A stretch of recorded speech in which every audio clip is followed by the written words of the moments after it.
দক্ষিণ এশিয়ার দেশগুলো মাঝে মধ্যে কেঁপে ওঠে ভূমিকম্পে। এই ভূমিকম্পের মাত্রা যখন রিক্টার স্কেলে ৩ হয় আমরা তা অনুভব করতে পারি, কিন্তু এই মাত্রা ৭ ছাড়িয়ে গেলে একটা শহরকেই ধ্বংস করে দিতে পারে।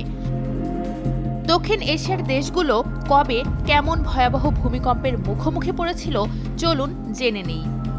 ভারত মহাসাগর ভূমিকম্প ২০০৪ সালের ২৬ ডিসেম্বর ভারত মহাসাগরের তলদেশে আঘাত হানে ৯.১ মাত্রার শক্তিশালী এই ভূমিকম্প। এই ভূমিকম্প এতটাই শক্তিশালী ছিল যে এটির প্রভাবে পুরো পৃথিবী কেঁপে উঠেছিল।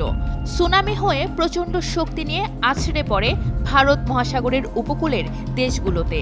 ভারত, শ্রীলঙ্কা সহ ৯টি দেশের অন্তত ২,৩০,০০০ মানুষ ভূমিকম্পে সৃষ্ট সুনামিতে ডুবে নিহত হন।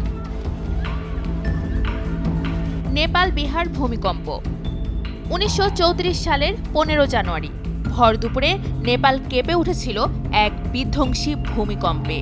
রিক্টার স্কেলে তার মাত্রা ছিল ৮। নিহত হয়েছিল ১০,৫০০-এরও বেশি মানুষ। ধসে পড়েছিল নেপাল ভারতের হাজার হাজার ঘরবাড়ি।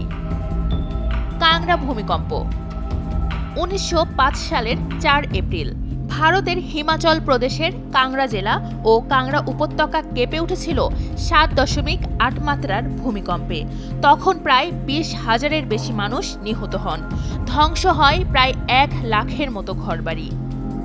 কোয়েটা ভূমিকম্প ১৯৩৫ সালের ৩০ মে দক্ষিণ আফগানিস্তানের সীমান্তের কাছাকাছি পাকিস্তানের কোয়েটায় ৭.৭ মাত্রার ভূমিকম্প হয়। নিহত প্রায় ৩০ থেকে ৬০,০০০ মানুষ। পুরো কোয়েটা শহর ধ্বংস করে দেয় এই ভূমিকম্প। ৮০% ঘরবাড়ি ধসে পড়ে। কাশ্মীর ভূমিকম্প ২০০৫ সালের ৮ অক্টোবর পৃথিবীর স্বর্গ হিসেবে পরিচিত কাশ্মীরে আঘাত হানে ৭.৬ মাত্রার ভূমিকম্প। প্রাণ হারান প্রায় ৮০,০০০-এর বেশি মানুষ। ভূমিকম্পের প্রভাবে পাকিস্তান ও ভারতের অনেকে বাস্তুচ্যুত হন।